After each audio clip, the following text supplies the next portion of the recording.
तो इसमें चयन हुई एक तो केरल के मिस्टर मोहेश बोल के और एक पंजाब के मिस्टर संधू बोल के, दो व्यक्ति।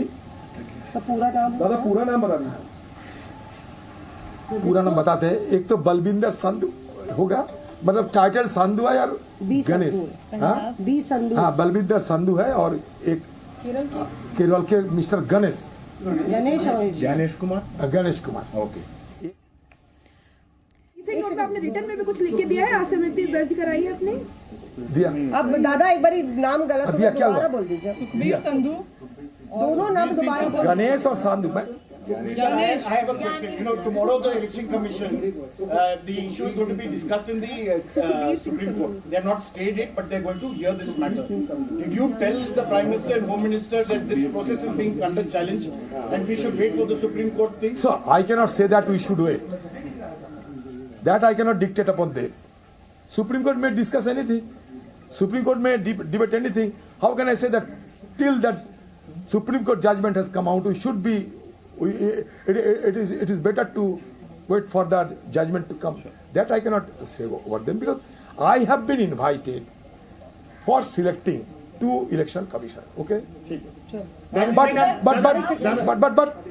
But it was a fait accompli that the chosen 2 will be selected. However, I try to intervene in an appropriate manner so as to bolster the institution named after Election Commission. And that is why, before my arrival in Delhi, I have shot very specifically that a short list of the aspirants should be given to me. They have given me the list, but the list consists of all aspirants, numbering 212. Now you can yourself imagine that in a single night, whether it is humanly possible for me to examine. Also, that 6 names was handed over to me. That means I got the 6 names at my disposal 10 minutes before the commencement of the standing committee. Only 10 minutes. Selection committee. So it is humanly impossible for me. So I pointed it out, and certainly I put forward my dissent note very specifically. And the law minister, and who were the other 2 union secretaries who shortlisted these names of 6? Yes. Who were the other 2 secretaries? I have to find out there. दादा 6 नाम और कौन थे दादा दिए गए? 4 नाम और 2 नाम है, 4 नाम दादा, Sukhbir Singh sir. Total 6 names है। तो 6 नेम कौन है दादा? मैं देता हूँ, मैं उतना तो नाम मैं देखो, इतना नाम मैं गिन के तो नहीं है। कि उन 6 नामों में से जिन 2 नामों को चुना गया है, बलविंदर संधू और गणेश कुमार को, जो केरल कैडर के अधिकारी रहे हैं, तो इन 2 नामों को चुना गया है क्योंकि अधीर रंजन जो है कमेटी की बैठक में मौजूद थे। इस कमेटी में गृह मंत्री अमित शाह भी थे और लॉ मिनिस्टर अर्जुन राम मेघवाल भी थे। प्रधानमंत्री की अध्यक्षता में बैठक हुई है, लिहाजा यही 2 नाम जो है राष्ट्रपति के लिए भेजे जाएंगे नियुक्ति के लिए, और यही 2 अब नए चुनाव आयोग में नए जो है चुनाव आयुक्त होंगे। तो अब 3 मुख्य चुनाव आयुक्त समेत 3 सदस्यों वाला चुनाव आयोग हो जाएगा और इसके बाद चुनावी तारीखों का ऐलान होगा। हालांकि जिस बात की आशंका थी कि इस बैठक के बाद अधीर रंजन चौधरी विरोध जताएंगे, वही हुआ भी। देखिए, अधीर रंजन चौधरी कह रहे हैं कि जो प्रोसेस अपनाई गई, जो प्रक्रिया अपनाई गई, उसका उन्होंने विरोध किया है, क्योंकि आपको बता दें कि बुधवार को ही अधीर रंजन चौधरी ने उन नामों का जो नाम कमेटी ने, सर्च कमेटी ने जो पैनल में छांटे थे, उनका ब्यौरा मांगा था, उनका डिटेल मांगा था और कहा था कि इनका बायोडाटा हमें भेजिए। ये क्लैरिफिकेशन हो जाएगा कि कौन सा नाम सही है। पैनल में नाम कौन से थे? ज्ञानेंद्र को लेकर के, और जिस तरीके से गणेश को लेकर कंफ्यूजन है, या फिर जो सुखबीर संधू का नाम भी हम बता रहे हैं? देखिए, कुल 212 नाम पहले दिए गए, जैसा अधीर रंजन चौधरी बता रहे हैं कि जब इन्होंने बायोडाटा मांगा था तमाम अधिकारियों का और एन मूवमेंट पर जब कमेटी की बैठक शुरू हुई तो 6 नाम दिए गए। हालांकि उन 6 नामों में से और कौन कौन थे अभी थोड़ी इंतजार करना पड़ेगा कि आधिकारिक तौर पर कौन कौन से नाम उसमें शामिल थे, क्योंकि अभी जो बता रहे हैं, जिन नामों को बता रहे हैं वो अधीर रंजन चौधरी बता रहे हैं, लेकिन आधिकारिक तौर पर अभी नाम सामने आना बाकी है कि जो 6 जो है सिलेक्ट किए गए थे नाम वो कौन कौन थे। हालांकि जो 2 नाम अधीर रंजन चौधरी बता रहे हैं वो नाम राष्ट्रपति को भेजे जाएंगे। कमेटी ने वही 2 नाम फाइनल किए हैं, गणेश कुमार का, दूसरा बलविंदर संधू का, जिस तरह से अधीर रंजन चौधरी बता रहे हैं। हालांकि हमें आधिकारिक तौर पर सरकार की तरफ से किन नामों को बताया जाता है उसका इंतजार करना होगा। जी। और जिस तरह से अधीर रंजन चौधरी ने यह भी कहा कि चयन प्रक्रिया को लेकर वो सहमत नहीं है, इसको लेकर भी उन्होंने खुलकर कहा। उन्होंने कहा कि वक्त मेरे पास बहुत कम था और मेरे पास इतने सारे नाम दे दिए गए जो कि बहुत मुश्किल है इतने कम समय में चयन करना। बिल्कुल, देखिए अधीर रंजन चौधरी ने इससे पहले एक दिन पहले बुधवार को जो है कानून मंत्री को कहा था, कानून मंत्रालय को एक पत्र लिखा था और कहा था कि जो नाम सर्च कमेटी ने जो नाम शॉर्ट लिस्टेड किए हैं उनका डिटेल बायोडाटा मुझे भेजा जाए, उनका सारा डिटेल भेजा जाए। तो ये नाम मांगे थे, लिहाजा सर्च कमेटी ने सारे नाम जो ठीक है। ब्रह्म प्रकाश, आपको रोक रही हूँ। रविंद्र कुमार हमारे संवाददाता भी हमारे साथ इस वक्त जुड़ चुके हैं। रविंद्र कुमार, जिन 2 नामों को लेकर के चर्चा हो रही है वो नाम क्या है? क्योंकि ज्ञानेश कुमार का नाम सामने आया, अधीर रंजन चौधरी गणेश कुमार बताते नजर आए और एक सुखविंदर का नाम भी सामने आया है, संधू का, जिसे बलविंदर संधू भी कहा जा रहा है। ये कंफ्यूजन क्या है?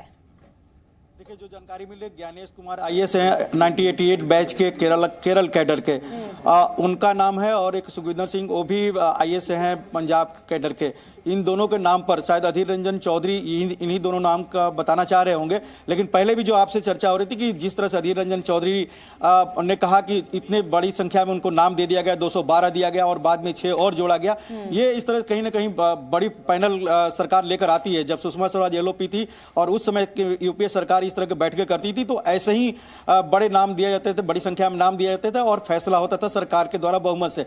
आज भी जो फैसला हुआ है सरकार की तरफ से बहुमत से ही होगा। और पहले जो बात हो रही थी कि जब अधीर रंजन चौधरी निकलेंगे तो अपना डिसेंट नोट देंगे कि वो इससे सहमत नहीं है। जाहिर सी बात है, ऑपोजिशन के नेता हैं और सरकार के जो भी नुमाइंदे होंगे उसका विरोध करना उनकी रणनीति भी होगी। और इसीलिए अधीर रंजन चौधरी ने यह कहा कि 212 नाम रात में दिए गए, उनको पढ़ा नहीं जा सकता, उनके बारे में चर्चा नहीं कर सकते थे, उनके बारे में जानकारी नहीं हासिल कर सकते। और उसी तरह से बाद में जब 6 नाम और जोड़े गए अधीर रंजन चौधरी के अनुसार, तो कहीं ना कहीं 2 नामों पर मुहर लग गई, 2 चुनाव आयुक्तों की नियुक्ति हो जाएगी। देर शाम से पहले कह सकते हैं कि इसके लिए नोटिफिकेशन भी आ जाएगा और वो आज से ही काम करना शुरू करेंगे, क्योंकि तीनों चुनाव आयुक्त मिलकर ही लोकसभा चुनाव की घोषणा करेंगे। ये लगभग तय हो चुका था और 17 तारीख को चुनाव की घोषणा होनी है। जी रविंद्र, और जानकारी हम आपसे लेंगे, लेकिन जिस तरह से नाम को लेकर कंफ्यूजन बना हुआ था, आपने काफी हद तक उससे जुड़ी जानकारी दर्शकों को दे दी और तस्वीरें भी हमारे पास सामने आ चुकी हैं जो हम व्यूअर्स को दिखा रहे हैं। नए चुनाव आयुक्त ज्ञानेश कुमार की तस्वीर आप देख रहे हैं और साथ ही सुखबीर संधू की तस्वीर हम आपको दिखा रहे हैं। तो 2 चुनाव आयुक्तों के नाम तय हो चुके हैं जिनकी तस्वीरें आपके सामने, ज्ञानेश कुमार और सुखबीर संधू। यानी कि ये आपसे मैं जानना चाहूंगी रविंद्र की क्या पूरी प्रक्रिया पूरे सही ढंग से हुई, किसी तरह की कोई अड़चन नहीं आई और अब क्या रास्ता साफ है, माना जाए कि कुछ ही दिनों में तारीखों का ऐलान भी हो जाएगा? देखिए, सरकार अपनी पैनल बनाती है और उस पैनल को कमेटी के सामने रखा जाता है और ये तय है कोई भी सरकार होगी तो उसका ही पैनल होता है और उसी पर मोहर लगती है, क्योंकि बहुमत से एक कमेटी है प्रधानमंत्री की, उनके द्वारा नॉमिनेटेड। चूंकि वहाँ पर अधीर रंजन चौधरी ने कहा कि वहाँ अमित शाह भी थे और कमेटी के नाते अर्जुन मेघवाल भी थे, लॉ मिनिस्टर। तो कहीं ना कहीं बहुमत तो सरकार के पास ही है। बड़ी संख्या में कमेटी के नाम मेंबर का नाम वहाँ रखा गया था, भले ही अधीर रंजन चौधरी उस पर असहमति जताए हो, लेकिन ये फैसला ले लिया गया था सरकार द्वारा। और ये पूरी प्रक्रिया होती, जिस प्रक्रिया के तहत चयन होना है उस प्रक्रिया में एक कमेटी बैठती है, सर्च कमेटी बैठती है, सर्च कमेटी अपने नाम लेकर आती है, उसे पैनल के सामने रखा जाता है। आप सहमत हो या ना सहमत हो? हमारे संवाददाता रवि त्रिपाठी भी हमारे साथ जुड़ चुके हैं, उनका हम रुख कर लेते हैं। रवि, क्या जानकारी आपके पास? इलेक्शन कमीशन की जो टीम है वो तैयार हो गई है, अब चुनाव की तारीखों का इंतजार हम सभी को है, सारे देशवासियों को भी है, लेकिन वो 2 नाम जो आज यहाँ पर नियुक्त किए जाने हैं, चयन कर लिया गया, वो कौन से वो 2 नाम हैं? बिल्कुल, देखिए रविंदर जो जानकारी दे रहे हैं बिल्कुल सटीक जानकारी दे रहे हैं। जो यही जानकारी है कि ज्ञानेश कुमार जो केरला कैडर के आईएएस हैं 1988 बैच के, वो एक चुनाव आयुक्त होंगे और साथ साथ वी संधू जो पंजाब के रहने वाले हैं वो भी एक आईएएस अफसर है और वो भी दूसरे चुनाव आयुक्त होंगे। देखिए चूंकि ये मामला विवाद में रहा है, इस वजह से काफ़ी चर्चा में रहा है और अब समय नहीं है। चुनाव आयोग अगर बात कीजिए तो पिछली बार चुनाव 2019 में 10 मार्च को चुनाव की तारीखों का ऐलान हो गया था और 2014 की बात की तो 5 मार्च को चुनाव का ऐलान हो गया था। लेकिन चूंकि ये सारा चीज प्रोसेस भी चल रहा था, अभी सब जगह विजिट करने का चुनाव आयोग का आपने देखा था, जम्मू कश्मीर भी चुनाव आयोग की टीम गई थी, इसके अलावा उत्तर प्रदेश, पूरे देश का भ्रमण किया था और चूंकि ये मामला फंस रहा था कि एक क्या चुनाव आयुक्त सीईसी चीफ इलेक्शन कमिश्नर खुद अकेले रहते हुए इतने बड़े चुनाव का ऐलान कर सकते हैं, उनके अंडर में है, तो इस पर भी राय ली गई। हालांकि ये हो सकता है कि अकेले भी राजीव कुमार इस बात चुनाव का ऐलान कर सकते थे, पूरा प्रोसेस होता है चुनाव आयोग की और भी बड़ी टीम होती है, लेकिन पूरा पैनल रहे ये जरूरी था।